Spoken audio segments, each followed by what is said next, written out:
Obrigada. Se alguém quiser sentar aqui, até se estou muito lá atrás, pode sentar aqui. Aqui não tem prova, não, é só para a gente conversar um pouquinho, né?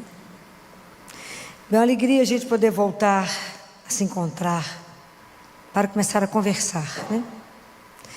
Para poder colocar no coração de vocês, assim, um desejo de prestar atenção na palavra e na grande obra de Deus na nossa vida. Esse ano nós vamos ler muito o Evangelho de Marcos, né? Marcos era um menino quando ele viu as coisas acontecer. Depois ele acompanhou São Paulo, né? As coisas reuniam na casa dele, então ele escutava Pedro falando, ele escutava as coisas acontecendo. Então ele participou, e Marcos é extremamente objetivo. As coisas dele são curtas, ele é chamado de Evangelho do Caminho, porque ele está sempre falando o caminho de Deus. E ele conta aqui, né, nos primeiros capítulos dele, quando Jesus chega na casa de Pedro, e quando ele chega na casa de Pedro, a esposa de Pedro não está, né? Quem deveria atender quando chega as pessoas numa casa é a esposa. Então alguns padres, né, alguns estudiosos, padres da igreja, acreditam que Pedro devia ser viúvo, porque quem foi atendê-los era a sogra. Então que São Pedro devia ser viúvo nessa época. E a sogra estava doente. Então eles avisam Jesus, falam, ela está doente. Então Jesus faz 3 coisas. Ele aproxima, pega ela pela mão, cura e põe de pé. E a levanta. Bem, na verdade, se a gente pensar, essa é a missão de Jesus pelos séculos. Pelos séculos. Quando Jesus saiu do Pai e veio para nós, Ele não veio para nos ensinar o conforto da vida, não. Qual foi a grande missão de Jesus para nós? O que vocês acham? Vocês que escutaram tanta coisa esses dias, esse evangelho de domingo. O que vocês pensam no coração de vocês? Aqui não tem prova, mas eu preciso colocar vocês para pensar. O que Jesus veio? Qual foi a grande missão de Jesus? Pois é, mas como é que ele fez isso? Qual foi a grande missão dele? Foi nos salvar, mas como é que ele fez isso? Como é que ele despertou a gente? Jesus veio nos revelar que temos um Pai. E Ele veio nos religar a Deus. Religião não é isso? Religar? Ele veio nos religar ao Pai.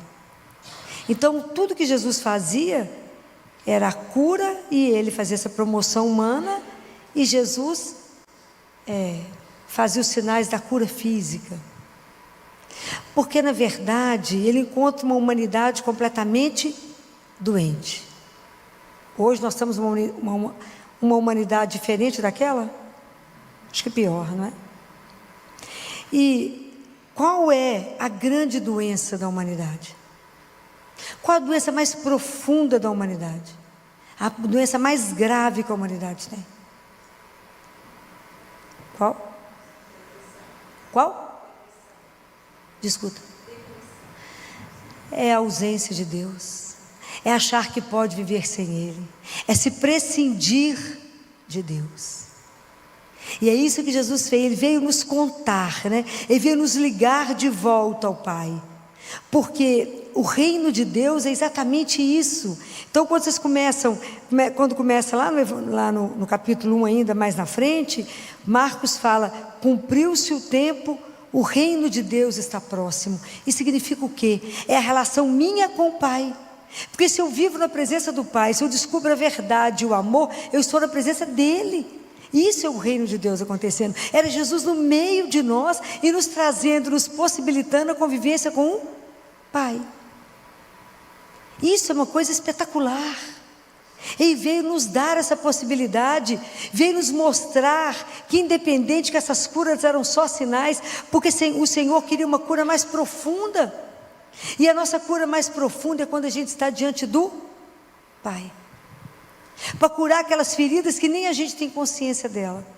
Então Jesus, ele nos mostra uma coisa tão importante. Por tudo que Jesus fazia, e depois que ele cura milhares de doentes na porta lá da casa de Pedro, de madrugada ele vai para onde? O que Jesus vai fazer? Vai rezar. Por quê? O que Jesus quer nos dizer com isso? O que ele quer nos ensinar com isso? Ele quer nos mostrar que a centralidade da nossa vida tem que ser Deus, tem que ser o Pai. Deus é o centro da nossa vida. E quando a gente prescinde do Criador, a criatura não pode viver sem Ele, morre. Nós adoecemos se a nossa vida não tiver amor. Deus só quer. Catarina de Siena tem uma carta que ela diz, Deus, que a gente precisava de aprender pela fé, que Deus é o eterno e supremo amor. Por isso a única coisa que Ele quer para cada um de nós é o bem. Deus nunca vai querer nada de errado para nós, porque Ele é só amor. Então Jesus quer nos colocar nessa relação com o Pai, de proximidade, de intimidade. Porque da mesma forma que uma amizade demora um tempo para me te conhecer, saber seu nome, onde você mora, o que você faz, que prato que você come, qual que é o perfume que você usa, a oração, o contato com o Pai, ele também precisa de amadurecer. Porque a gente precisa muitas vezes a nossa oração é só olhar para Ele, como criança, e esperar, no abandono e na confiança, no silêncio, porque Ele vai falar. Isso mantendo uma coisa que se chama perseverança. Mesmo quando a gente está nos dias e nas noites mais escuras da nossa alma. Esperar. Sabendo que a gente não espera em qualquer pessoa, nós esperamos em Deus. Mas o que acontece conosco é que a gente precisa de enraizamento. A nossa vida espiritual, ela é muito instável e ela depende muito do nosso humor, ou da nossa disposição de rezar. Então mesmo que a gente não queira, reze. Mesmo que você não queira. Chega lá e fala com Jesus assim, eu vim rezar, mas eu não quero rezar. Não estou disposta a conversar com o Senhor nem uma gota. Teresa de Ávila fez isso uma vez. Foi para o Santíssimo e falou com ele assim, eu vim cumprir o horário que eu tenho que vir rezar, mas eu não quero falar com o Senhor, sabia? Então eu vou contar todos os tijolos que tem na parede. E contou. E não rezou. Ficou contando quantos tijolos tem, até acabar o tempo que ela tinha que ficar em adoração. Ela falou, Coroa, eu não quero conversar com você. Ficou contando quantos tijolos tinham na parede. Então isso acontece com os santos. Então, o que acontece conosco, né? Nós somos muito indisciplinados. Nossa vida, por isso que a gente tem pouco caminho espiritual. Porque a gente tem uma dificuldade na constância, né? A gente não obedece bem João 15, né? Que Jesus fala 11 vezes diretamente a palavra permanecer, né? Então existe uma grande pedra na nossa vida, que é uma das grandes raízes da nossa vida, e que eu vou explicar para vocês através de uma história. Um professor foi chamado para dar aula para 15 empresários. 15 empresários, diretores de grandes empresas, e ele deu um curso de imersão, e eram 15 alunos, e ele tinha 5 aulas para dar. Ele chegou na sala, olhou bem para os alunos, ele tinha 1 hora, e aquele momento, aquela aula, aquela dinâmica, era como aproveitar o tempo, como fazer o tempo acontecer e fazer aquilo que era mais importante. Então ele olhou para todo mundo e falou com eles, eu vou fazer uma experiência com vocês. Ele pegou debaixo da mesa um pote de vidro, colocou em cima da mesa com muito cuidado. Pegou 12 pedras, que pareciam bola de tênis, e foi colocando as bolas até que não cabia mais nada. Olhou para o grupo e falou, o pote está cheio? E a turma falou, está cheio. Ele falou, abaixou, pegou um frasco com cascalho e jogou, sacudiu, o cascalho se ajeitou. Falou com o povo, está cheio? Aí a turma percebeu que tinha uma julgada nessa história, falou, talvez não. Ele falou, Foi lá, pegou areia, pote de areia, e jogou lá, ajeitou a areia ficou entre o cascalho e as pedras. Está cheio? O pessoal falou, pode ser que não. Ele falou, muito bem. Aí ele pegou água e colocou lá. E falou com eles assim, o que essa experiência quer nos dizer? Aí um aluno mais afoito falou, que se a gente observar bem a nossa agenda, der um jeitinho, dá conta de encaixar mais um cliente, dá conta de acertar mais alguma coisa. Ele falou, não, é isso não. A questão é, a gente precisa aprender que as primeiras coisas que a gente coloca na nossa vida, que vão nos sedimentar, são as pedras maiores que nos sustentam. Quais são as pedras maiores que te sustentam? Porque se você não começar primeiro por elas, você vai viver só de futilidades, só de nada na sua vida. Você vai viver com muito pouco e vai perder o essencial. O que a gente precisa entender que uma dessas pedras da nossa vida tem que ser oração. Porque é ela que é a forma que eu tenho de falar com o meu Pai. É ela que é a forma que Jesus nos deixou para a gente conversar com Ele na hora que a gente quiser. E que Ele tem que ser o centro da nossa vida. Então, uma das coisas que Ele veio nos ensinar é a centralidade da nossa vida. Porque tudo que Ele fazia, primeiro Ele rezava. Então, a centralidade. Eu não posso achar que porque eu já dei um passo, eu já sei de todas as coisas. Porque tudo que eu fizer sem consultar o Pai vai fazer errado. Então, essa é a primeira grande lição que Jesus nos dá. A outra coisa é que quando Jesus nos pega pela mão e que Ele nos levanta, Ele faz isso a vida inteira. A vida inteira nossa. Quantas vezes se hoje a gente pegou pela mão e já te colocou de pé? Porque na verdade o homem, ele tem 3 grandes fomes. Nós temos a fome da mente, e todas as vezes que a gente não escuta a palavra de Deus, que a gente não está bem saciado da palavra, qualquer seita que te contarem, você vai lá ver o que é. Chegou uma cartomante maravilhosa, você vai lá ver que ela vai falar da sua vida. Alguém fala, não, fulano joga um tarô maravilhoso, você vai lá ver. Outro faz não sei o que, você vai lá ver o que vai falar da sua vida. Ou você vai descobrir alguém que é vidente, ou você vai lá no terreiro, ou você vai em algum lugar. Porque a palavra de Deus não te alimentou, não te sustentou. Então você passa fome. Então nós vamos para as idolatrias. Nós vamos para onde o vento toca. E que está tudo errado. Porque eu não fui nutrido. Porque a palavra de Deus não me alimentou. E quantas vezes a gente escuta e não ouve? A gente só deixa passar. Traz uma água para mim, por favor. Então, o quanto que a gente precisa conhecer a palavra, porque pela palavra Jesus nos cura. Quantas vezes a palavra de Deus... Muito obrigada.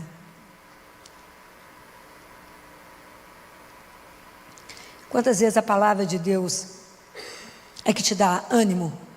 Quando você está abatido, está com medo, você lembra de alguma coisa da palavra e por isso você fica de pé, por causa da palavra.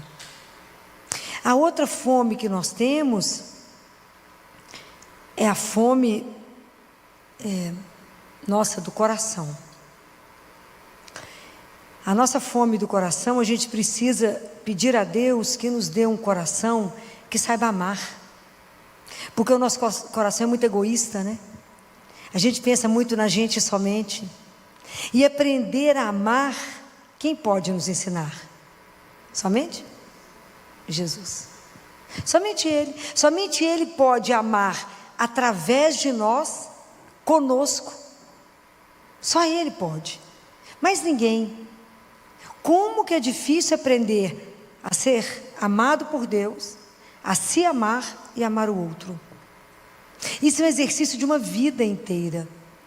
Então aprender esse mistério, isso é Jesus que vai nos curando de quantas doenças, da nossa avareza. da mão fechada, de que não dá, da nossa incapacidade de ver a necessidade do outro.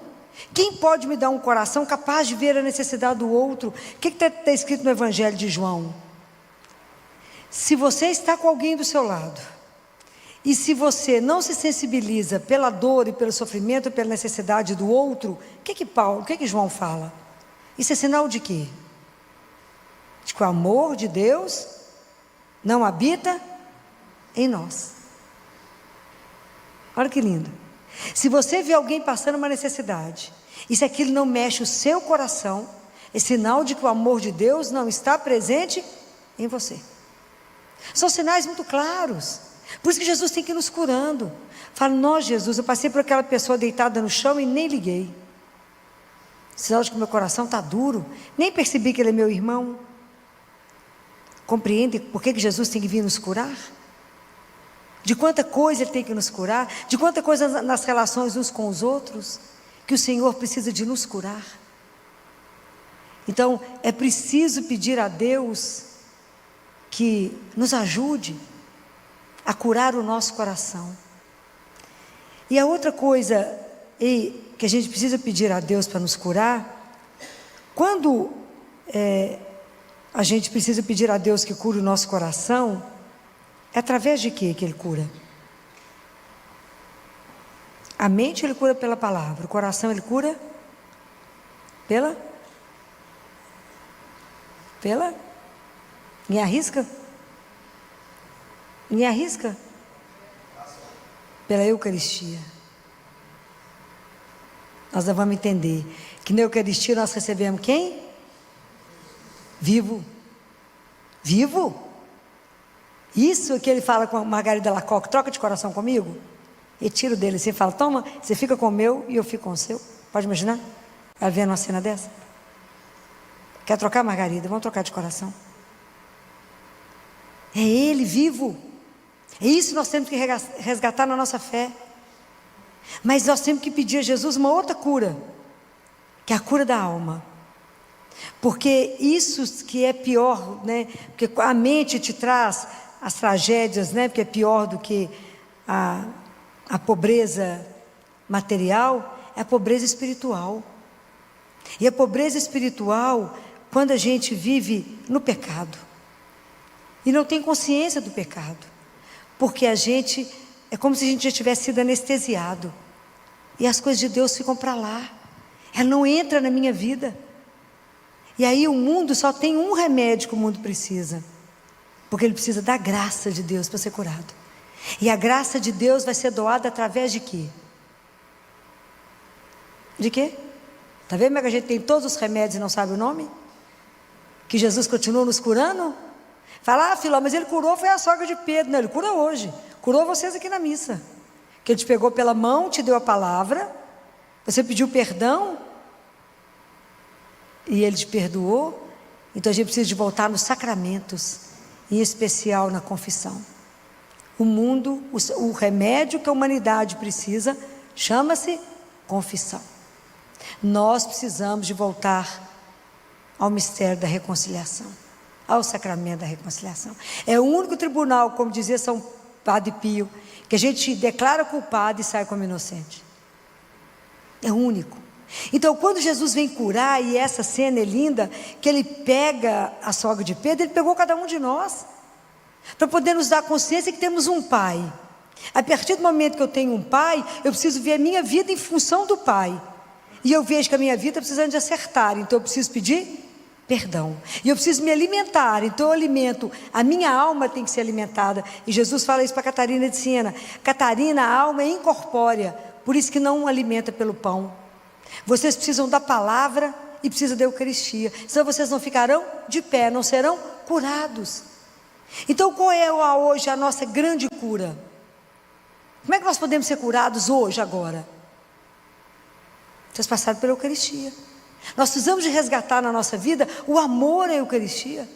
Nós precisamos de resgatar na nossa vida a adoração santíssima, onde eu estou diante de um Deus que é vivo. Qual o perigo que a gente corre? De entrar na fila da comunhão e receber isso como uma rotina.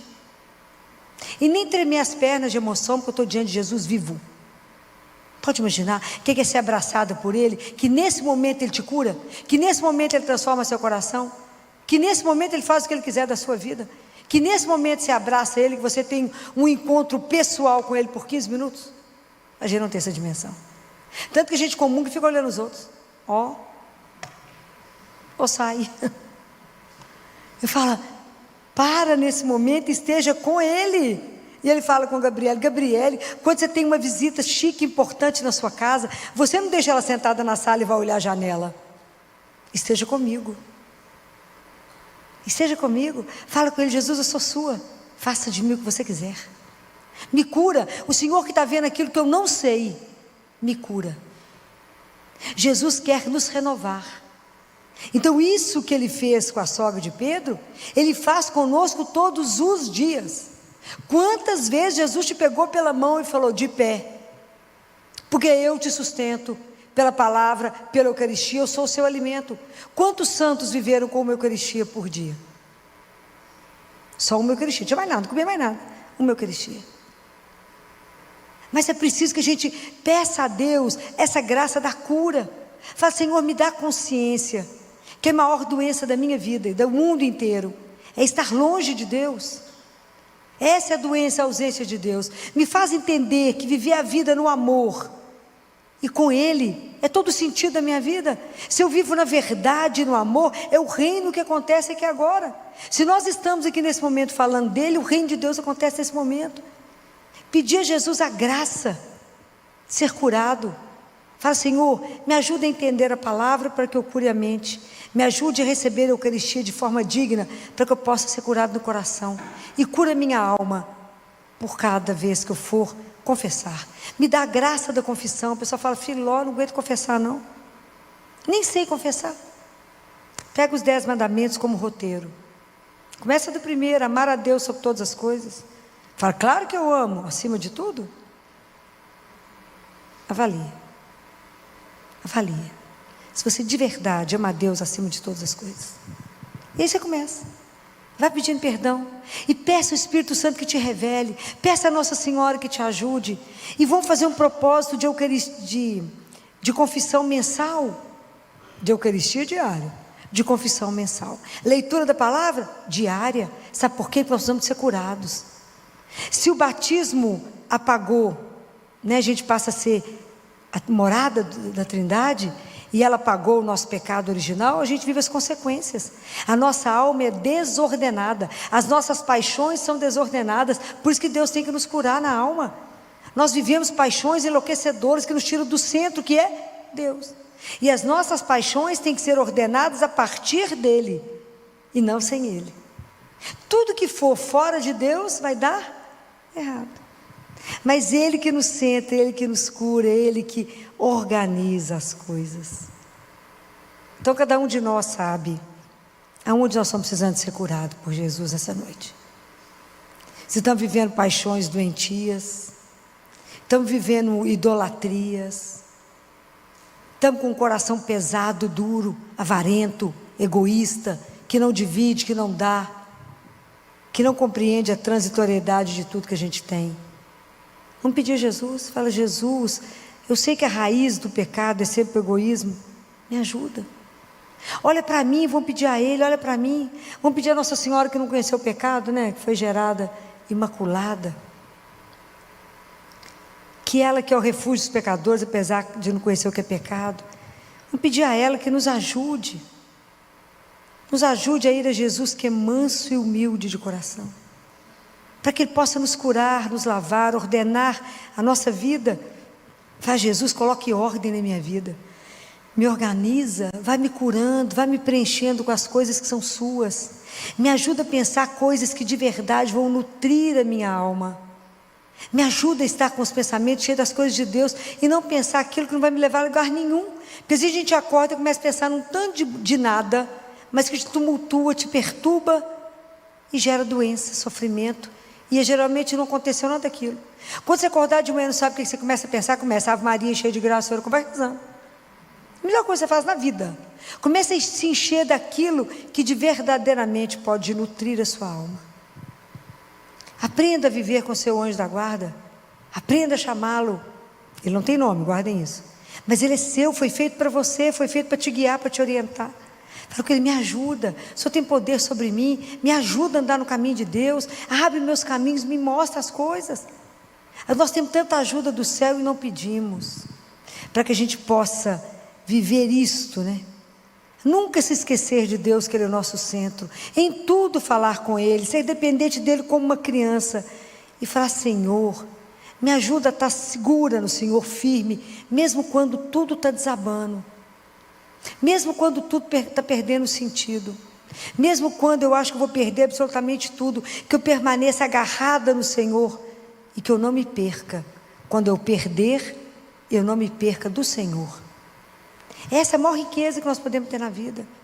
Então vamos pedir a Jesus hoje, né, que nessa noite Ele venha nos curar, seja na alma, seja na nossa mente, seja no nosso coração.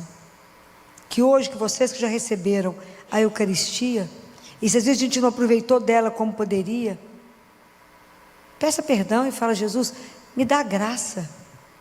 Me dá a graça de aproveitar a Eucaristia, que eu saber que eu estou diante do Senhor, que é um Deus vivo. Me dá a graça de vir adorar o Senhor no Santíssimo, não passar pelo Santíssimo com indiferença, mas vir te visitar várias vezes, Senhor.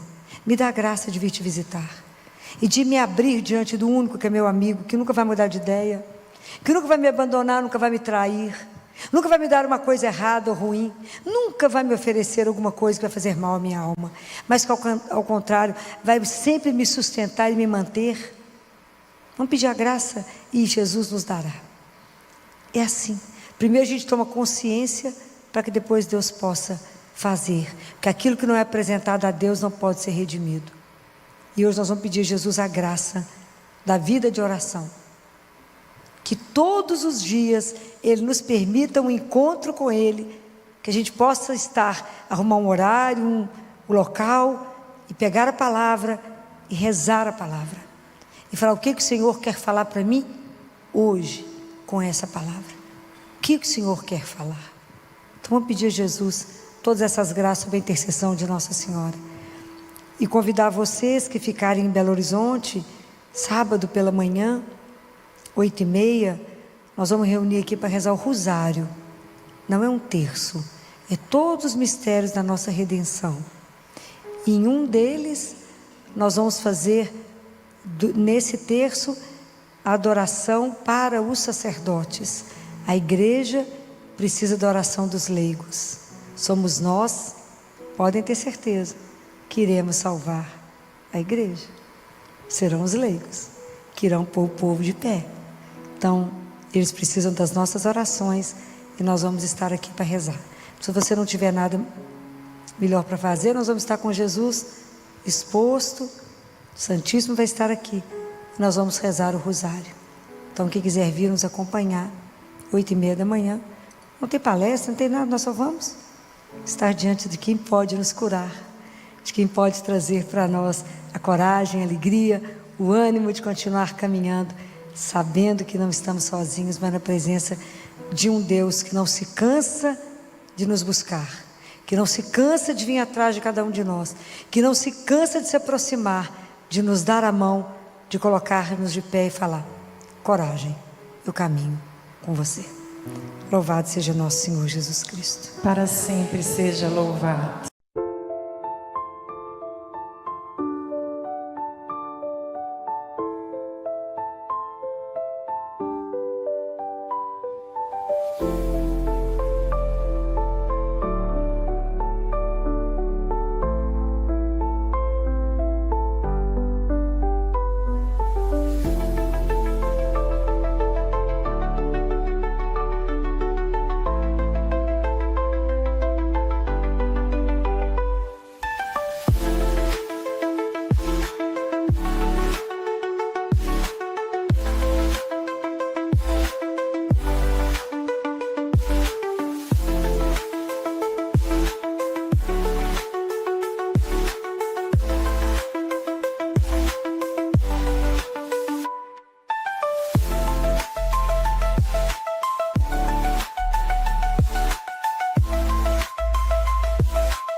Amém.